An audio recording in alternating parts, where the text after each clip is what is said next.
देश के अंदर महिलाएं सुरक्षित नहीं, महिला आयोग की अध्यक्ष भी सुरक्षित नहीं है। तो जब तक लोग इस अंधश्रद्धा में फंसे रहेंगे, इन बाबा के झांसे में फंसे रहेंगे, यही देश की स्थिति होती रहेगी। ये जो कमेटी बनाई गई है ना, ये क्या है, एक तरीके से मुद्दे को जो है ना कम करने के लिए। मैं तो कहता हूं बीजेपी के नेता के अंदर किसी के अंदर दम है तो उनकी बहन बेटी आकर दूसरे नेताओं के ऊपर बयान दे। आज इकोनॉमी को देख लीजिए, जीडीपी को देख लीजिए, देश के नौजवान बेरोजगार हो रहे हैं उनको देख लीजिए। अरे जनता के चुने हुए तो महिलाओं के साथ उत्पीड़न करोगे। जब इन्होंने ये बात बोली ना कि मैं मुंह खोल दूंगा, कहीं ना कहीं इसमें और भी नेता लिप्त हैं। सबकी पोल पट्टी खुल जाएगी अगर ब्रजभूषण सिंह का इस्तीफा हो जाएगा। जब इस देश के अंदर जजों के ऊपर प्रेशर डाला जा सकता है तो कमेटी के अंदर कौन से लोग हैं, ये बताइए। दिल्ली में खिलाड़ी धरने पर बैठे हैं। 6 बार के सांसद आरोपी हैं, बीजेपी के सांसद हैं, उत्तर प्रदेश से हैं, ठाकुर समाज से हैं। वो इस्तीफा देने के लिए तैयार नहीं है। बड़ी खबर आ रही है कि 9 एक कमेटी बनाई गई है जांच की। क्या लग रहा है, इस्तीफा हो जाएगा? देखिए सर, मैं आपको 2 चीज बताता हूँ। इस देश के अंदर जो है ना, इस्तीफा अगर उनको देना होता तो क्या सरकार की इतनी औकात नहीं है, प्रधानमंत्री की, गृह मंत्री की, कि एक सांसद से इस्तीफा ले सके? कहीं ना कहीं प्रधानमंत्री की, गृह मंत्री की अपने नेताओं को शेयर रहती है, उनको एक बैक सपोर्ट रहता है। तभी तो इस देश के अंदर एमएलए की इतनी हिम्मत हो जाती है कि बहन बेटियों के साथ बलात्कार करने का तो उनके परिवार के ऊपर गाड़ी भी चढ़वा दे। कहीं ना कहीं सरकार की शय है, पूरा समर्थन है। वरना आप सोच लीजिए, वो टैनी को देख लीजिए आप, उसका बेटा जेल में, क्या उसका आज तक गृह मंत्री ने इस्तीफा लिया क्या, गृह राज्य मंत्री का? तो कहीं ना कहीं सरकार का पूर्णतः समर्थन रहता है, तभी तो ये सब शेयर होता है। अब आप एक बात मुझे बताइए, आज से कुछ टाइम पहले आपको याद होगा कि एक अधिकारी को लेकर भी क्या कहा गया था? कहा गया था कि क्या कहते हैं, पहले आप अपनी वाइफ को भेजिए, उसके बाद में जो है आपको प्रमोशन वगैरह मिलेगा, जो भी है वो आपको याद होगा। तो इस देश के अंदर ये कोई पहला किस्सा नहीं है कि महिलाओं के साथ यौन शोषण, उत्पीड़न जो हो रहा है। बहरहाल देखने वाली बात ये है कि कल जब मैं उनका इंटरव्यू भी सुन रहा था, वो जो रेसलर्स वहां पे, पहलवान जो वहां पर बैठे हुए हैं, वो इंटरव्यू में अपना ये कह रही थी कि मैं तो पारिवारिक तौर पर अच्छी हूं, लेकिन मेरी जगह कोई और अगर बहन बेटी जिनके साथ यौन शोषण, उत्पीड़न होता है, वो सामने आकर बोल भी नहीं सकती है बेचारी, क्योंकि उनकी पारिवारिक स्थिति इतनी अच्छी नहीं है। मैंने हाथ छोड़ा करके और उसको तुरंत राइफल से उसके पीठ पर रख करके मार दिया और मर गया। और मेरे जीवन में मेरे हाथ से एक हत्या हुई है। लोग जो कुछ भी कहें, मैंने एक हत्या की है। रविंदर को जिस आदमी ने मारा है, मैंने हाथ छोड़ा करके और उसको तुरंत राइफल से उसके पीठ पर रख करके मार दिया और मर गया। और मेरे जीवन में मेरे हाथ से एक हत्या हुई है। लोग जो कुछ भी कहें, मैंने तो कह रहे हैं मेरे हाथ से एक हत्या हुई। अगर इनके हाथ से एक हत्या हुई है तो 302, 307 का इनके ऊपर मुकदमा दर्ज करना चाहिए। क्यों नहीं किया इनके ऊपर मुकदमा दर्ज? ये बताइए ना, कोई व्यक्ति खुलेआम ये कह रहा है कि मेरे साथ मैंने एक की हत्या करी है। और आप ये देखिए, क्या इस देश की जुडिशरी, आज इस देश का कानून, इतना कानून से एक चीज याद आई, आपको याद होगा कि कॉलोनियल प्रणाली को लेकर आज क्या हुआ है कोर्ट के अंदर, आपको पता होगा उसके अंदर क्या हुआ है कि एक व्यक्ति है जो कोर्ट की जो बेंच है, उन्होंने जज बनाने के लिए अपनी तरफ से कुछ लोगों के नाम चिन्हित किए। तो सरकार की तरफ से उसमें रिटर्न में क्या आता है, एक को तो इसलिए रिजेक्ट कर देती है सरकार कि जो वो व्यक्ति है वो एक गे है, आप समझ रहे हैं ना, तो उसको इसलिए रिजेक्ट कर दिया गया। और जो उनके जो हस्बैंड जो है वो विदेश से, इसलिए उनको रिजेक्ट किया गया। दूसरे को रिजेक्ट इसलिए किया गया क्योंकि उसने नरेंद्र मोदी जी के ऊपर एक लेख लिखकर उसको शेयर कर दिया गया था, तो इसलिए उनको रिजेक्ट किया गया। तो आप ये समझ सकते हैं कि देश की जुडिशरी की आज क्या हालत है। और इसको लेकर जो चीफ जस्टिस ऑफ इंडिया है चंद्रचूड़ जो है, उन्होंने भी एक विशेष टिप्पणी की। आप इसको पूरा पढ़िए, देश की जनता को पढ़ने की भी बहुत जरूरत है। तो आप ये सोच सकते हैं कि आज भारत देश की स्थिति क्या हो गई है। देश के अंदर महिलाएं सुरक्षित नहीं है, महिला आयोग की अध्यक्ष भी सुरक्षित नहीं है। स्वाति मालीवाल को आपने देखा होगा, उनको घसीटा गया देश की राजधानी के अंदर। एक और तो बात होती है, महिला पुलिस की बात होती है। तो जब तक लोग इस अंधश्रद्धा में फंसे रहेंगे, इन बाबा के झांसे में फंसे रहेंगे, यही देश की स्थिति होती रहेगी। और ऐसे बाबा आकर आपको, देश दुनिया को पागल बनाते रहेंगे।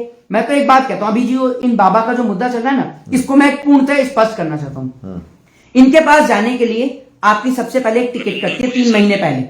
3 महीने पहले आपकी टिकट कटती है। हाँ जी, टिकट कटती है, टोकन लेना पड़ता है। मैंने इसके बारे में इसको रीड किया, पूरे पैराग्राफ को रीड किया।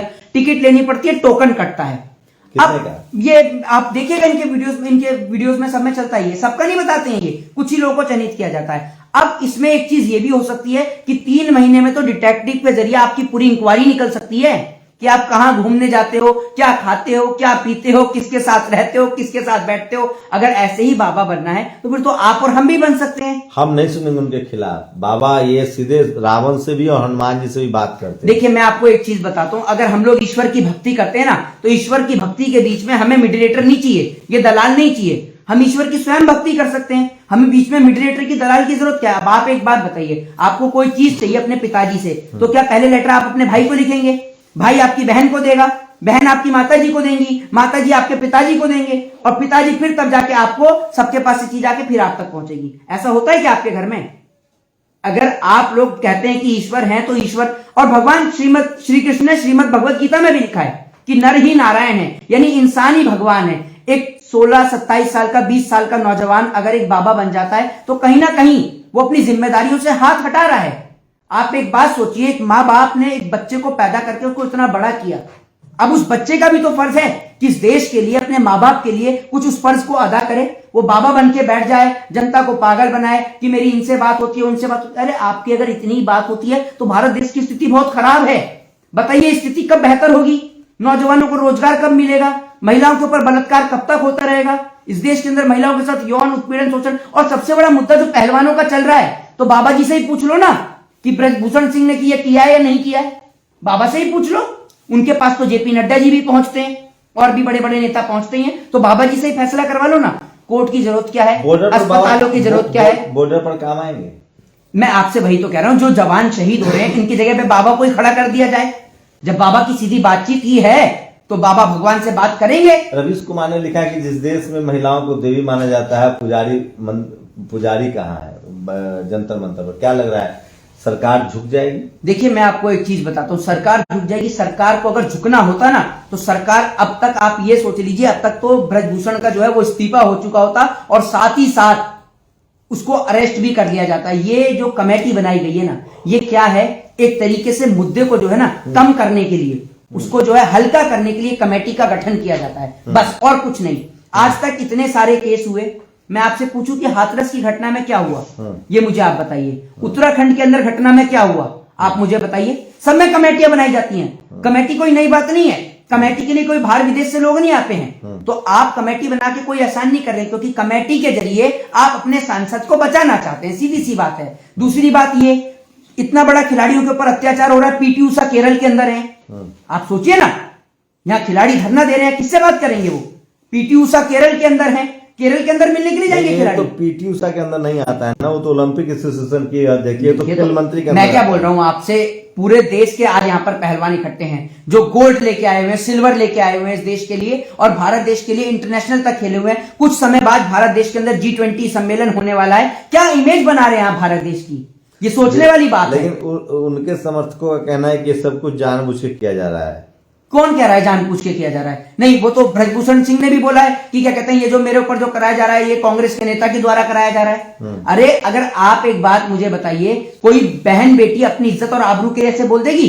मैं तो कहता हूं बीजेपी के नेता के अंदर किसी के अंदर दम है तो उनकी बहन बेटी आकर दूसरे नेताओं के ऊपर बयान दे सकती है? कोई सांसद की बेटी, कोई एमएलए की बेटी, बताइए। 7 सदस्यीय कमेटी जो बनी है, कोई मान जाएंगे? सर मैं क्या बोलता हूं आपको, ये जो कमेटी है सिर्फ जनता को जो है ना खुलेआम चूना लगाने वाली कमेटी है, बस। इस कमेटी से, ये कमेटियां कितने केसेस में बनी है, हर केसेस में कमेटी का गठन होता है, लेकिन आज तक निर्णय पता चला कि निर्णय क्या आता है। दूसरी बात ये कि आप सार्वजनिक करिए ना कि अनुराग ठाकुर से क्या बात होती है खिलाड़ियों की, उसको सार्वजनिक पूरे देश को सुनने का हक और अधिकार है। भाई बहन बेटियों के साथ अगर वहां पर उनके साथ शोषण हो रहा है, यौन शोषण हो रहा है, उत्पीड़न हो रहा है, तो पूरे देश को सुनने का अधिकार है। कहीं सरकार उन्हें खरीदने का प्रयास तो नहीं कर रही, कहीं उनके जमीन को खरीदने का प्रयास तो नहीं, कई पैसों के जरिए उनकी कीमत लगाई जा रही हो या उनकी जान को खतरा हो। पूरे देश के सामने वीडियो कॉन्फ्रेंसिंग होनी चाहिए, गृह मंत्री को बिठाया जाना चाहिए, प्रधानमंत्री को बिठाया जाना चाहिए, लेकिन प्रधानमंत्री को फुर्सत ही कहां है इन सब चीजों से? वो तो कभी कर्नाटक में पहुंचते हैं रैलियां करने के लिए, कभी कहीं पहुंच जाते हैं। आपको लगता है वो देश के मुद्दे के लिए वो प्रधानमंत्री जी कहीं आते हैं? सूत्र बता रहे कि सरकार नहीं हटाएगी उनको। सूत्र क्या बता रहे हैं, वो तो हम भी बता रहे हैं, आपको सूत्र की जरूरत ही नहीं है। हम भी बता रहे हैं, सरकार को हटाना होता तो अब तक हटा देती। सरकार को हटाना होता तो अब तक हटा देती। सरकार जो है वो खुलेआम जनता का पागल बना रही है। आप ये देखिएगा यही बना रहेगा और ऐसी बहन बेटियों के ऊपर अत्याचार होता रहेगा भाजपा के राज में। ये लोग जो कहते हैं ना कि बहन बेटियों को बचाने की जरूरत है, बचाने की जरूरत है, तो बचाने की जरूरत जो है ना वो भारतीय जनता पार्टी के सांसदों से और नेताओं से ही है बचाने की, तो और किसी से नहीं। क्या लग रहा है प्रधानमंत्री इतने मजबूत हैं, वो एक मामूली सांसद से डरेंगे? देखिए प्रधानमंत्री जी क्यों नहीं डरेंगे ये बताइए। आने वाले समय में चुनाव है, अगर कहीं ना कहीं उनको हटा दिया गया तो ये सीधे तौर पर स्पष्ट हो जाएगा कि ब्रजभूषण सिंह को इसलिए हटाया गया कहीं ना कहीं वो आरोपी है। एक सीट का इनको इजाफा हो जाएगा, एक सीट घट जाएगी इनकी, तो नुकसान भी तो होगा। वे दोनों तरफ से देख रहे हैं। दूसरी बात यह कि 6 बार के जीते हुए सांसद इस बार हारेगा और बहुत मुंह की हारेगा, ये भी आप देख लीजिए। प्लस ये जो धरना है जंतर मंतर पर, मैं खुद उसमें गया, वहां पर तमाम जगह के पहलवान जो है वो वहां पर आए हुए हैं। ब्रजभूषण के घर के बाहर फुल टू फुल सिक्योरिटी कर दी गई है। सरकार इतनी निकम्मी हो चुकी है कि सरकार सोच ही नहीं रही है कि महिलाओं के ऊपर अत्याचार हर जगह हो रहा है। सरकार तो बोलने को तैयार ही नहीं है, प्रधानमंत्री सामने आने को चर्चा करने के लिए तैयार नहीं है। एक बात आप मुझे बताइए, आप राजधानी में रहते हैं, मैं राजधानी में रहता हूं, क्या जंतर मंतर से क्या डिस्टेंस होगा प्रधानमंत्री हाउस का, पीएम हाउस का? ज्यादा से ज्यादा 30 मिनट्स, ज्यादा से ज्यादा अगर ट्रैफिक है तो आपको 30 मिनट्स, इससे ज्यादा तो नहीं लगेगा। एक बयान से क्या जानबूझकर इसलिए टारगेट पर है क्योंकि वो कहते हैं कि मैं जबरन धर्मांतरण को रोक दूंगा, घर वापसी करा दूंगा, इसीलिए खास तबका उनके पीछे पड़ा हुआ है क्योंकि वो चाहता है कि धर्मांतरण होता रहे। मुझे तो उनकी बातें ही समझ नहीं आती कि वो एक ऐसे इंसान जो कि कहते हैं कि मैं सनातनी हूँ, धर्म गुरु, वो इतना मतलब इतना जहर घोल रहे हैं सोसाइटी में, इतना जहर। ये बात आप मुझे बताइए, ये कह रहे हैं कि ये मुद्दा आपको लगता है धर्मांतरण से रिलेटेड ये मुद्दा है? जनता को खुलेआम पागल बनाया जा रहा है। धर्मांतरण का मुद्दा कहां से आ गया? ये धर्मांतरण का मुद्दा कहां से आया? लेकिन पूरा ब्राह्मण समाज धीरेन्द्र शास्त्री के साथ है सर। किसके? धीरेन्द्र शास्त्री। क्यों होगा कोई? क्यों है? हम भी तो आते हैं ब्राह्मण समाज से, हम तो नहीं है साथ में। अरे मेरी बात सुनिए, इक्का दुक्का नहीं, बहुत सारे लोग हैं सर, बहुत सारे लोग हैं। आप जाकर देखिएगा, जब इस वीडियो को अपलोड किया था मैंने ना, तो आप कमेंट पढ़कर देखिए कितने सारे लोग हैं जो ब्राह्मण हैं वो ये लिखते हैं। दूसरी बात ये कि जब मैं दर्शन करने के लिए जाता हूं, मंदिर के अंदर जाता हूं, तो वहां पर मुझे एक पुजारी मिलते हैं, मैं उनसे कहता हूं कि मेरा जो है आप मेरे लिए ईश्वर से प्रार्थना कर दीजिए, तो मुझे महंत क्या जवाब देते सुनिए कि ईश्वर ने आपको भी 2 हाथ दिए, मेरे को भी 2 हाथ दिए, आपको भी 2 पैर दिए, मेरे को भी 2 पैर दिए, तो आप स्वयं ईश्वर से भक्ति कर सकते हैं। ईश्वर जो है वो निष्ठा का भूखा है, ईश्वर प्रेम का भूखा है। आप प्रेम से, भक्ति से अगर ईश्वर को याद करेंगे तो ईश्वर मिलेंगे।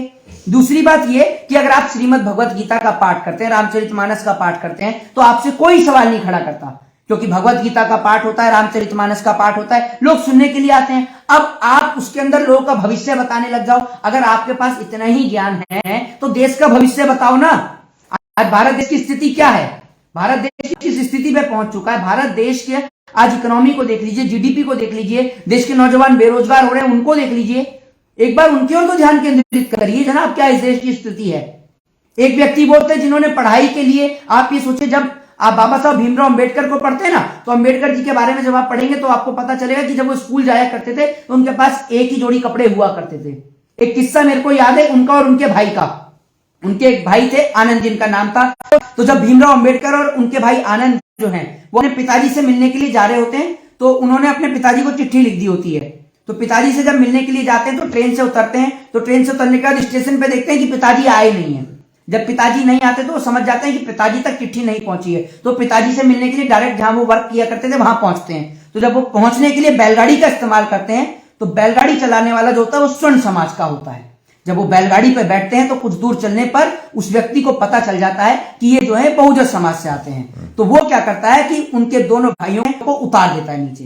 अब उसके बाद में जो उनके भाई हैं आनंद, वो उनको डबल किराया देने की बात करते हैं। डबल भाड़े को लेते हुए वो उनको बिठा लेते हैं, लेकिन वो कहता है कि एक भाई आपका इस बैलगाड़ी को चलाएगा और दूसरा पैदल चलेगा। अब आप सोचिए, उनको प्यास लगती है, पूरे गांव को ये बात पता चल जाती है कि ये बहुजन समाज से आते हैं, उनको प्यास लग जाती है, लेकिन कोई उनको एक गिलास पानी, एक वीडियो देखिए और ये है वो मंत्री सांसद।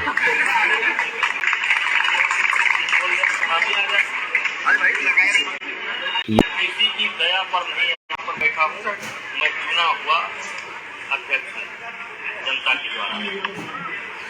हम कौन से सुनामी आ जाए। ये बोल रहे हैं कि मैं किसी की दया से चुना हुआ नहीं हूं, मैं जनता का चुना हुआ। अरे जनता के चुने हुए तो महिलाओं के साथ उत्पीड़न करोगे हैं? महिलाओं के साथ में यौन शोषण होगा, क्यों तेरे घर के बाहर लखनऊ में कैंप लगेगा? हैं? तू गुंडा बदमाश डाकू है, तेरे घर के बाहर कैंप लगेगा, क्यों लगेगा तेरे घर के बाहर? दूसरी बात का जवाब जो कह रहे हैं कि मैं मुंह खोल दूंगा हाँ, तो सुनामी आ जाएगा, क्या और भी लोग इसमें शामिल हो सकते हैं? मैं आपसे क्या कह रहा हूं ये बात के लिए, क्यों इस्तीफा उनका नहीं हो रहा है? अब आप सुनिए इस बात को। जब इन्होंने ये बात बोली ना कि मैं मुंह खोल दूंगा, कहीं ना कहीं इसमें और भी नेता लिप्त हैं, कहीं ना कहीं इसमें और भी नेता लिप्त हैं। सबकी पोल पट्टी खुल जाएगी अगर ब्रजभूषण सिंह का इस्तीफा हो जाएगा। इसीलिए ब्रजभूषण सिंह का इस्तीफा नहीं हो रहा। अब आप इस बात को समझ लीजिए, क्योंकि जब ब्रजभूषण सिंह ये बोलते हैं कि मैंने मुंह खोल दिया, तो इसका मतलब क्या है? इसका मतलब क्या है? और ब्रजभूषण सिंह का आप एटीट्यूड देख रहे हैं, 7वें आसमान पर है, क्योंकि वो अकेले नहीं है इन सब प्रक्रिया में। यानी कहीं ना कहीं और भी लोग इसमें शामिल हैं, तभी उनके ऊपर कोई एक्शन नहीं हो रहा है। आप समझ सकते हैं, खुद अंदाजा लगा सकते हैं, पूरा देश अंदाजा लगा सकता है। तो आप मुंह क्यों नहीं खोलते हैं? क्या ब्रजभूषण सिंह का जमीर गिर चुका है?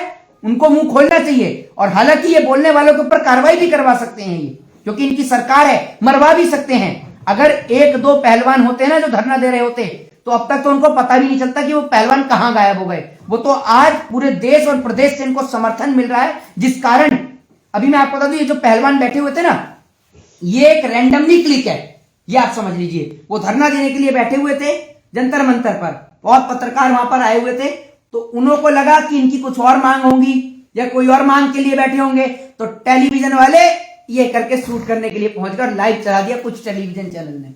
जब उन्होंने अपना मुंह खोला तो पता चला ये तो मोदी जी के खिलाफ बैठे हुए हैं, तो टेलीविजन चैनल वालों को अपना उगला जा रहा है, खबर नहीं दिखा रहे हैं। नहीं, अब तो टेलीविजन वाले क्यों दिखाएंगे खबर? अब तो धीरेन्द्र शास्त्री को मुद्दा बना ही दिया है इन्होंने, देख नहीं रहे आप?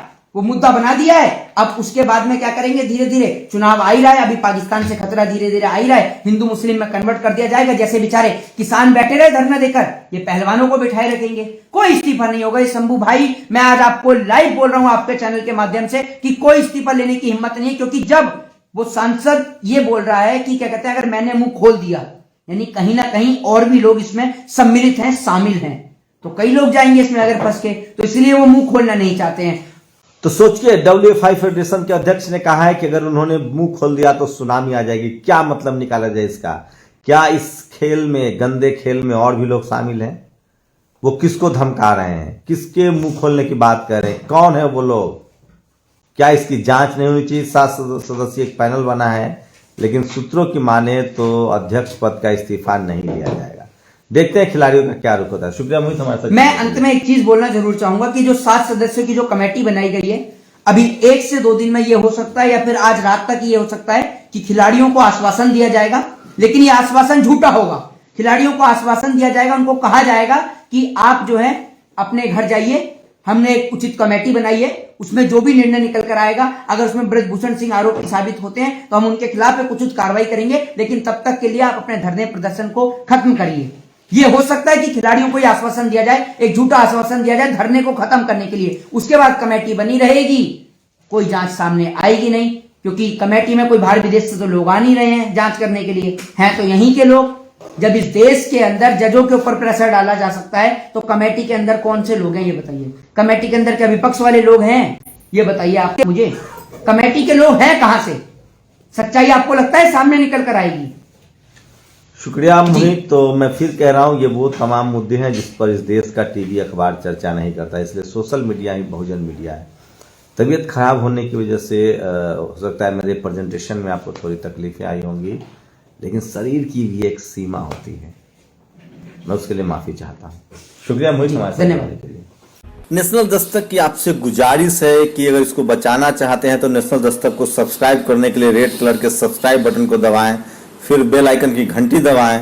नेशनल दस्तक को बचाने के लिए बहुत जरूरी है कि हर खबर को शेयर करें, लाइक करें, कमेंट जरूर करें।